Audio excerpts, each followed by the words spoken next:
Hello students. जैसे कि हमने क्लास में कुछ टॉपिक्स ऑलरेडी कवर कर लिए हैं।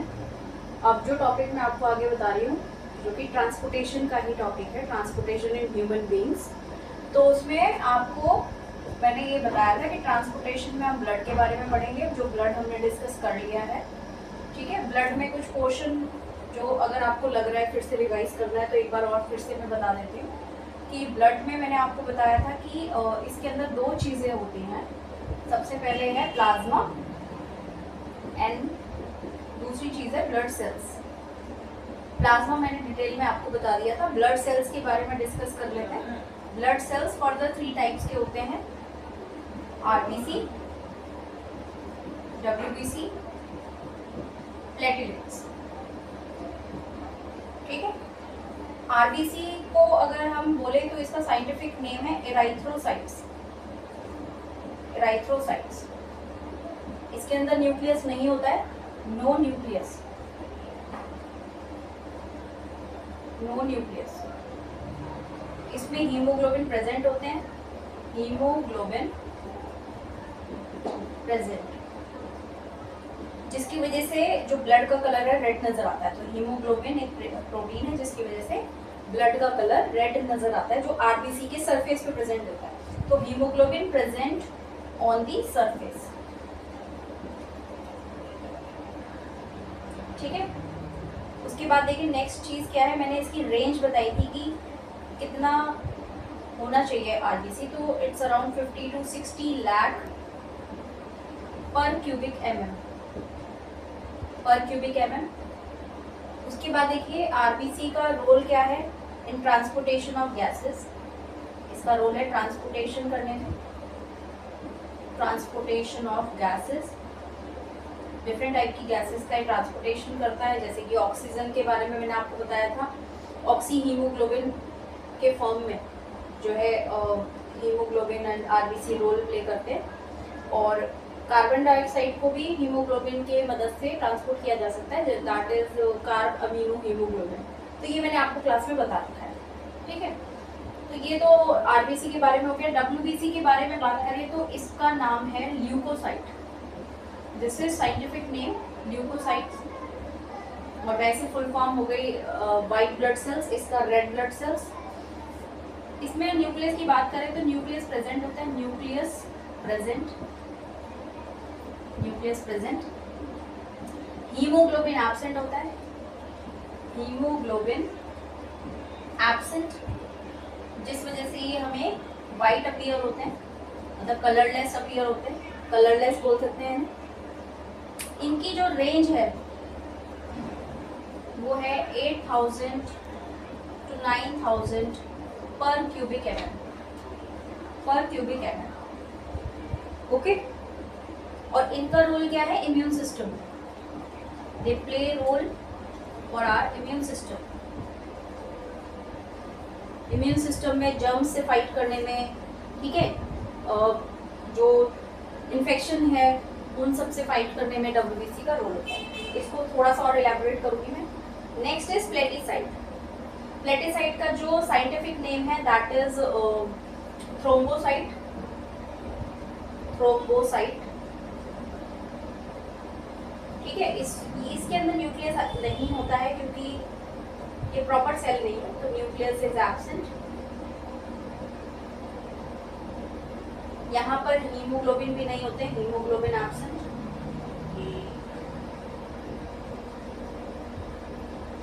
ठीक है, इसकी रेंज की बात करें तो इसका रेंज होता है लगभग 5 to 6 लाख, 5 to 6 लाख पर क्यूबिक एमएम, 5 to 6 लाख पर क्यूबिक एमएम। देन इसका रोल अगर हम बात करें कि इसका रोल कहाँ पर है, तो इसका रोल है ब्लड क्लॉटिंग में, ब्लड क्लॉटिंग में इसका रोल आता है। ठीक है, तो ये ब्लड सेल्स हो गए जो रोल प्ले करते हैं। प्लाज्मा मैंने बहुत अच्छे से बता रखा है ऑलरेडी आपको, राइट। उसके बाद देखिए डब्ल्यूबीसी के बारे में डिटेल में बात कर लेते हैं। अगर आपको ये समझ आ गया तो अच्छी बात है। इसके आगे डब्ल्यूबीसी को डिटेल में देखो। अब हम डब्ल्यूबीसी के बारे में बात करें तो डब्ल्यूबीसी के फर्दर 2 टाइप्स होते हैं, ग्रेनुलोसाइट्स,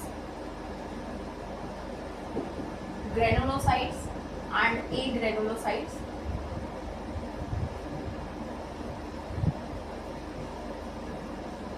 A granulocytes, ठीक है। इसका क्या मतलब है, लाइक कुछ WBC ऐसे होते हैं जिनके अंदर, सेल के अंदर, क्योंकि WBC भी सेल है, तो सेल के अंदर ग्रेन्स जैसी पार्टिकल्स प्रेजेंट होते हैं। तो जिनमें प्रेजेंट है उन्हें ग्रेनुलोसाइट बोलते हैं। ग्रेन क्या होते हैं, जैसे छोटे छोटे दाने टाइप। तो ग्रेन्स जिनमें प्रेजेंट हैं ग्रेनुलोसाइट, जिनमें प्रेजेंट नहीं है ए ग्रेनुलोसाइट्स। सो जिनमें प्रेजेंट होते हैं वो फर्दर 3 टाइप्स के होते हैं। वो है इओसिनोफिल,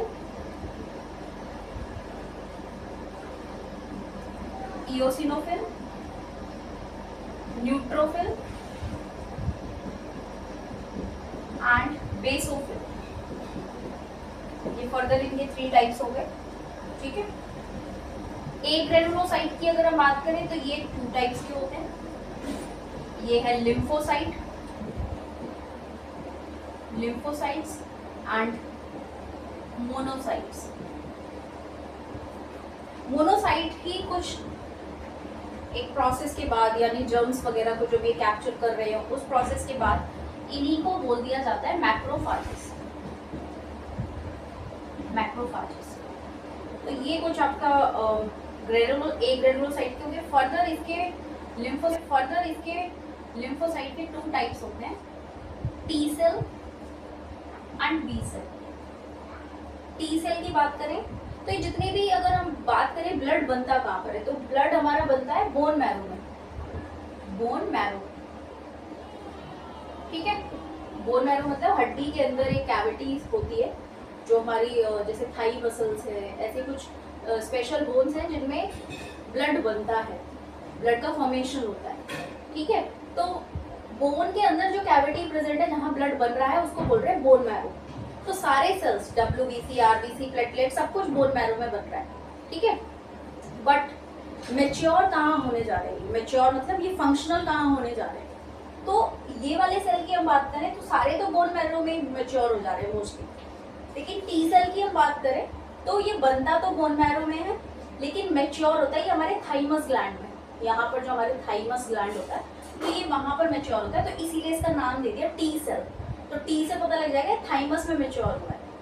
और बी सेल मतलब बोन मैरो में ही बना और बोन मैरो में ही मेच्योर हो गया, मतलब फंक्शनल हो गया, ठीक है। जब ये एक्टिवेट हो जाते हैं, काम करने लायक हो जाते हैं, तो ये जो है बी सेल में ही, मतलब बोन मैरो में ही फंक्शनल हो गया और ये थाइमस में जाके होता है। तो हमारा जो थाइमस ग्लैंड होता है उसका रोल भी हमारी इम्यूनिटी से रिलेटेड हो जाता है, क्योंकि वो WBCs को फंक्शनल करने में हेल्प कर रहे हैं। और स्पेशल काइंड ऑफ WBC जो है वो है टी सेल।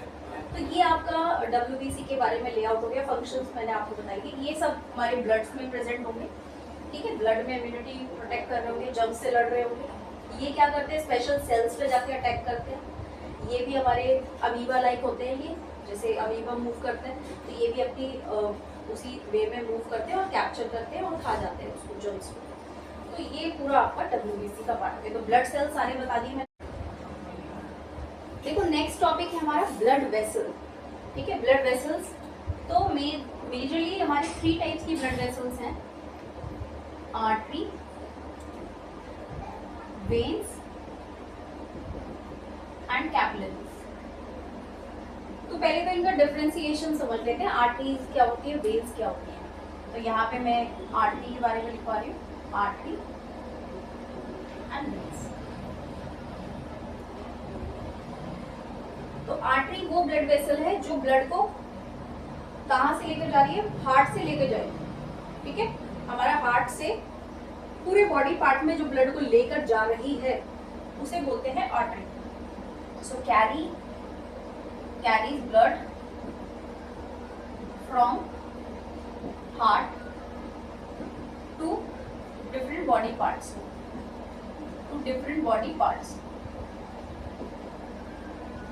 और वेन्स की क्वालिटी बताएं तो ये ब्लड लेकर आती है, ये हार्ट की तरफ ब्लड को लेकर आ रही है, ठीक है। तो मेन तो डिफरेंस ये होता है, इनका मेन डेफिनेशन ये होता है कि ये हार्ट से ब्लड को लेकर जा रही है, तो it is going away from the heart, and ये वाली वेन्स जो होती है वो ब्लड को टुवर्ड्स द हार्ट ला रही होती है, ठीक है। मेन डेफिनेशन इनका ये है। So carries blood from the body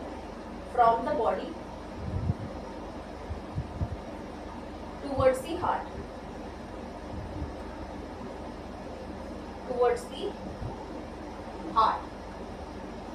तो ये हार्ट की तरफ ला रही है ब्लड, वेन्स का काम ये हो गया।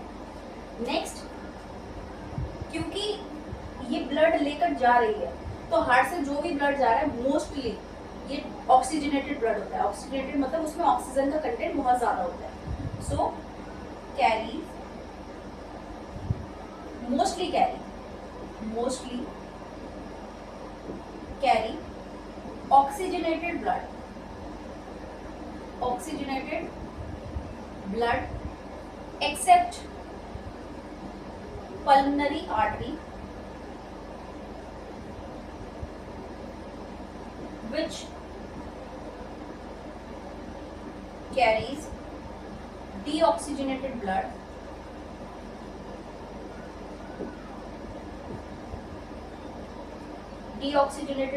from heart to lungs. तो ये एक आपको एक्सेप्शन याद करना है कि हार्ट से लंग्स की तरफ जो ब्लड जा रहा है वो डीऑक्सीजनेटेड जा रहा है, और वो जो आर्टरी लेकर जा रही है उसका नाम है पल्मोनरी आर्टरी। और इफ यू रिमेंबर मैंने बोला था लंग्स से रिलेटेड जो टर्म्स होती हैं उनसे पल्मोनरी बोलते हैं। तो pulmonary artery is the only artery which is carrying blood from the heart to the lungs. तो लंग्स की तरफ ये क्यों जा रहा है? प्यूरिफिकेशन के लिए, क्योंकि ये डीऑक्सीजनेटेड ब्लड है, इसमें ज्यादातर कार्बन डाइऑक्साइड भरी हुई है। ठीक है, तो वो प्यूरिफाई होगा लंग्स के अंदर। जब हम रेस्पिरेशन में ऑक्सीजन को इनहेल करेंगे तो वही ऑक्सीजन एंटर कर जाएगी इस वाले ब्लड में और वो प्यूरिफाई हो जाएगा।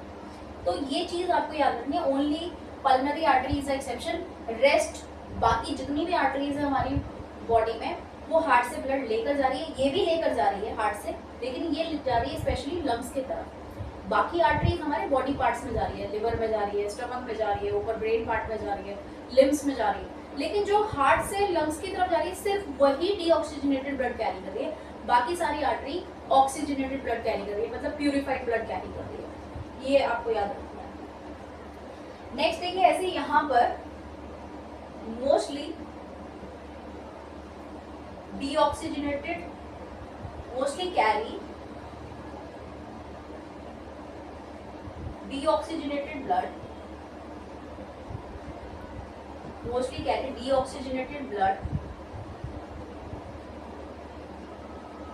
ठीक है, except pulmonary vein which carries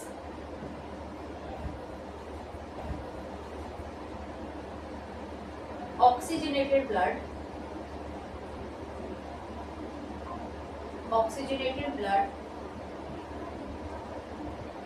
from lungs to heart।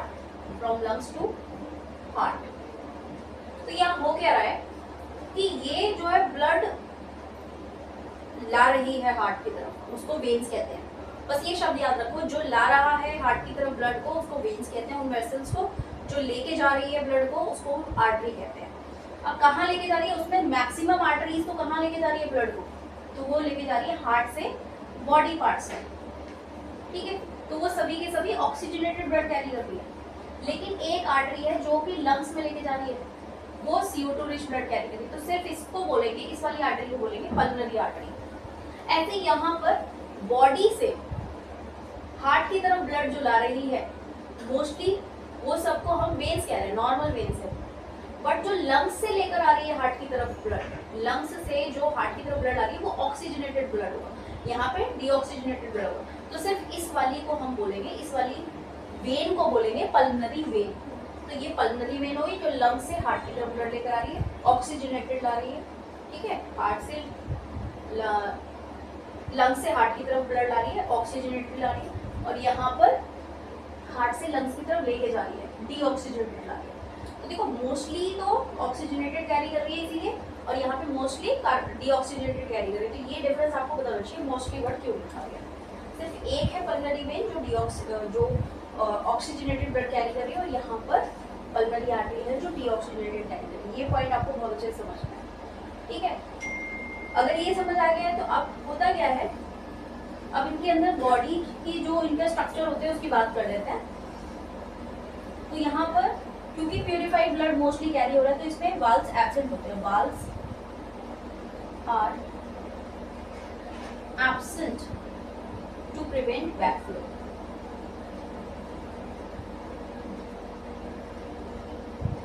या फिर सिर्फ इतना लिखो, वाल्व्स आर एब्सेंट। अब वाल्व क्या होते हैं, सपोज ये आर्टरी है, ठीक है, क्योंकि इसके अंदर प्यूरिफाइड ब्लड आ रहा है ना, ऑक्सीजनेटेड ब्लड आ रहा है, तो अगर ये वापस चला भी गया, बैकफ्लो हो भी गया तो कोई दिक्कत भी नहीं, ठीक है। तो इसलिए इसमें ऐसे कोई बीच में वाल्व टाइप नहीं लगे हुए, जैसा कि यहाँ पे मैं आपको बताऊंगी तो वो। और इसकी अगर हम बॉडी वॉल्स की बात करें, बॉडी वॉल, तो वो कैसी होती है, थिक होती है। Body walls are thick. क्यों? क्योंकि इसमें प्रेशर होता है हाई, तो blood pressure is high, blood pressure is high. यहाँ पे ब्लड प्रेशर हाई होता है क्योंकि हार्ट से ब्लड आ रहा है, तो हार्ट से पंप हो गया हो रहा होगा, जैसे मोटर से पानी जो जिस पाइप में जा रहा होगा तो बहुत तेजी से जा रहा होगा। ब्लड प्रेशर हाई है और हाई ब्लड प्रेशर को अगर वो लेके जा रहा है तो वो बॉडी वॉल्स रप्चर ना हो जाए, तो इसलिए बॉडी वॉल्स थिक है, ठीक है, थिकनेस है उसमें, थिक है। और क्योंकि ऑक्सीजनेटेड ब्लड कैरी कर रहे तो वापस भी जाता है तो कोई दिक्कत नहीं है। बट यहाँ पर वैसे ऐसा होता नहीं है कि वापस जाए, लेकिन यहाँ पर अगर हम बात करें तो क्योंकि ब्लड आ रहा है मोस्टली डीऑक्सीजनेटेड, प्यूरिफाई होना है इसको, तो इसको बैकफ्लो रोकना है इसका, तो valves are present, valves are present, यहाँ पे वाल्व्स प्रेजेंट होते हैं। अब बॉडी, ये वाल्व्स क्या होते हैं, जैसे ये ऑक्सीजनेटेड डीऑक्सीजनेटेड ब्लड आ रहा है CO2 रिच, तो सपोज ये आगे निकल गया तो ये पीछे नहीं जाना चाहिए, तो ऐसे बीच बीच में ना वाल्व्स लगे होते हैं, ऐसे ऐसे करके कि अगर ये पीछे जाने को तो वो बंद हो जाएंगे, वो सिर्फ एक डायरेक्शन में ओपन हो रहे हैं, पीछे जाएंगे तो वो ऐसे बंद हो जाएंगे, तो ये वाल्व्स हो गए, दिस इज वाल्व, ठीक है। उसके बाद क्योंकि इसमें ब्लड प्रेशर कम होता है तो इसकी बॉडी वॉल होगी thin, body walls wall are thin, ठीक, मतलब पतली सी होगी, क्योंकि इसमें इतना प्रेशर नहीं है, इसके रप्चर होने के कम चांसेस है। ब्लड प्रेशर यहाँ पे क्या हो गया, blood pressure is low, comparatively इसमें लो होता है ब्लड प्रेशर। और अगर हम बात करें कि हमें आर्टरीज या वेन कहाँ मिलती है, तो जो हमें ऊपर ऊपर नजर आती है ना वो हमारी वेन्स है, आर्टरीज होती है इनसाइड, और अंदर की तरफ जो होती है प्रेजेंट वो आर्टरीज होती है, जो ऊपर ऊपर हमें नजर आ रही है वो वेन्स होती है, जैसे हमें यहाँ पे नजर आएगी, ठीक है, यहाँ पे नजर आएगी, नेक पे इधर नजर आएगी, बहुत अच्छे से दिखती है जो, वो वेन्स होती है। तो ये टॉपिक हो। अब कैपिलरीज की हम बात करें तो होता क्या है, जब हम इनके एक्सचेंज की बात कर रहे हैं, जैसे किसी ऑर्गन में, ये ऑर्गन है, ठीक है, तो यहाँ से ऑक्सीजनेटेड ब्लड आ रहा है, सपोज ऑक्सीजनेटेड ब्लड लेकर आ रही है आर्टरी, ऑक्सीजन रिच। अब ये फर्दर जब ये इस पूरे ऑर्गन को जब ब्लड सप्लाई करना होगा तो ये तो एक है, ये फर्दर और छोटी छोटी ट्यूब्स में डिवाइड हो जाएगी, ये आर्टरीज अपने आप को छोटी छोटी ट्यूब्स में ऐसे ऐसे डिवाइड कर लेगी। ये क्यों हो रहा है, ताकि each and every part of the organ get the blood, तो ऐसे करके अपने आप को ऑर्गेनाइज करती है ये कुछ इस प्रकार से, ठीक है। और ये प्रोसेस मतलब पूरा अंदर में पूरे में ऐसे फैले रहता है, ये ऐसे ऐसे, ये जो छोटी छोटी ट्यूब्स अब आपको दिख रही है जो कि आर्टरीज ही कन्वर्ट हो रही है, क्यों हो रही है, क्योंकि सारे के सारे सेल्स में पूरे अच्छे से स्प्रेड होकर ब्लड जो है प्यूरिफाइड ब्लड और उसके अंदर जो ऑक्सीजन है, मिनरल्स है, ग्लूकोज है, वो पूरे ऑर्गन में सभी सेल्स को, हालांकि सभी सेल्स तक नहीं पहुंच पाता लेकिन मैक्सिमम जो है कवरेज कर ले, और जो बाकी जो बचेंगे सेल्स उनमें डिफ्यूजन से पहुंच जाएगा थोड़ा थोड़ा करके, ठीक है। तो इसीलिए ये जो कन्वर्जन हुआ है आर्टरी का एट द ऑर्गन या टिश्यू लेवल पे, ये जो कन्वर्ट होती है इनको हम बोलते हैं कैपिलरीज। अब ये जो छोटी छोटी जो ट्यूब्स आपको दिख रही है इन्हें कैपिलरी बोलेंगे। फाइनली इन्होंने क्या करा होगा, अपना काम कर दिया होगा, ऑक्सीजन ट्रांसफर कर दी और ऑर्गन ने इनको क्या वापस करा होगा, कार्बन डाइऑक्साइड। तो फाइनली अभी किसमें कन्वर्ट हो जाएंगी, ऑर्गन से बाहर निकलते हुए इनके अंदर CO2 रिच ब्लड होगा जिसको अब हम बोलेंगे अब ये वेन में कन्वर्ट हो गए। सो आर्टरीज ने ऑक्सीजनेटेड ब्लड दिया ऑर्गन या टिश्यू को, उसमें ऑक्सीजन दे दी, टिश्यू या ऑर्गन ने कार्बन डाइऑक्साइड वापस करी और वो अब लेकर उस वेसल को कन्वर्ट कर दिया गया वेन्स में, अब वो वेन बन गई। तो ये जो जंक्शन पॉइंट पे आपको, ये जंक्शन ही हुआ ना जब आर्टरी और वेन्स मिल रही है, तो जंक्शन पॉइंट पे जो वेसल्स आपको दिख रही हैं बहुत बारीक, जो ऑर्गन्स में और टिश्यू में स्प्रेड करेंगी सो दैट अच्छे से सारा ऑक्सीजन ट्रांसफर हो जाए, उनको कैपिलरीज बोलते हैं। तो this is like a minute blood vessels जो कि ऑर्गन और टिश्यू में प्रेजेंट होती है, ठीक है, और ये आर्टरी से डिवाइड होकर मिलती है। तो ये आपका पूरा टॉपिक हो गया ब्लड वेसल्स का, ओके।